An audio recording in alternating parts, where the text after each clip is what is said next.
This is Melanie Wilkinson with YorkNewsTimes.com. We received information this morning that's now spread all throughout the community. It's a heartbreaking day. Dr. Dave Demuth passed away late this morning.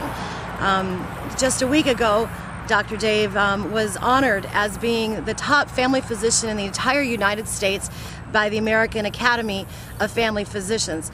And prior to that award, the group actually came here to York and did a video interview with Dr. Dave. It's a candid conversation with him about how he saw medicine, the York community, his family.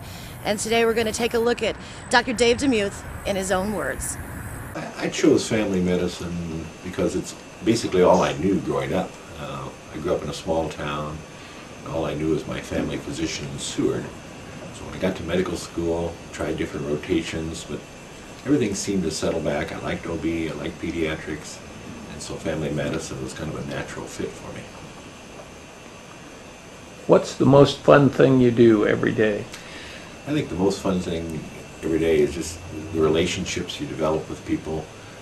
To me, it's a real joy to see some of my old-time patients, especially some of my geriatric patients that relate stories of World War II or their life or their times. And to me, it's real enjoyment to visit with them about their life and their children.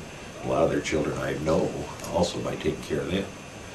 But to me, the relationships you develop with people in family medicine is probably the most fun for me.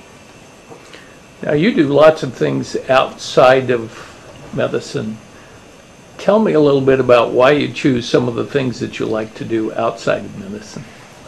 I don't play golf very well, so I had to develop some other interest and hobbies. And I guess growing up on a farm north of Seward, Nebraska, the agricultural background was always with me. So when we got to York in 1980 and had 3 sons, we needed to grow. We felt we wanted to get outside of the in-town living and be outside. Maybe that was to serve my need. But we found a place outside of York where we could raise cattle, which I used to do when I was younger. A place for the boys to run and play and fish and work on their cars and automobiles. So through that interest, I developed a hobby of raising Scotch Highland cattle. Started in 1987, and through the years, the boys and actually the daughter were all grown up raising those cattle and showing them, and it's kind of grown on me, and it's become kind of my second job is with the help of the sons and my wife raising these cattle for beef and for show cattle and for sales too. What other sorts of things are you involved in? I'm involved in, I like athletics. I like to participate watching the kids play ball, and after all of our children have grown up and gone through their high school days, I kind of like to enjoy the high school athletic scene.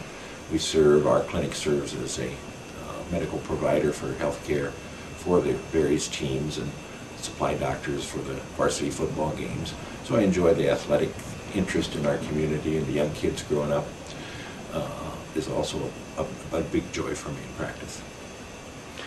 Is there anything you'd like to say to the people who've been involved in your selection, both in Nebraska and in the American Academy of Family Physicians, for being selected for this honor? I thank the patients who nominated me. I know some of the patients who sent in the initial forms to the Nebraska Academy, and they're some of my old-time patients that I've known for probably most of my 27 years. And they had some very nice things to say, and they also had their friends send in letters, and I owe it all to them. My family was very important, and my wife who stood beside me all these years.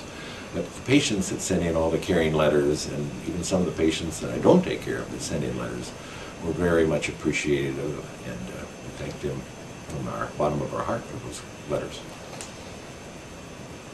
Funeral arrangements are now pending for Dr. Demuth's funeral.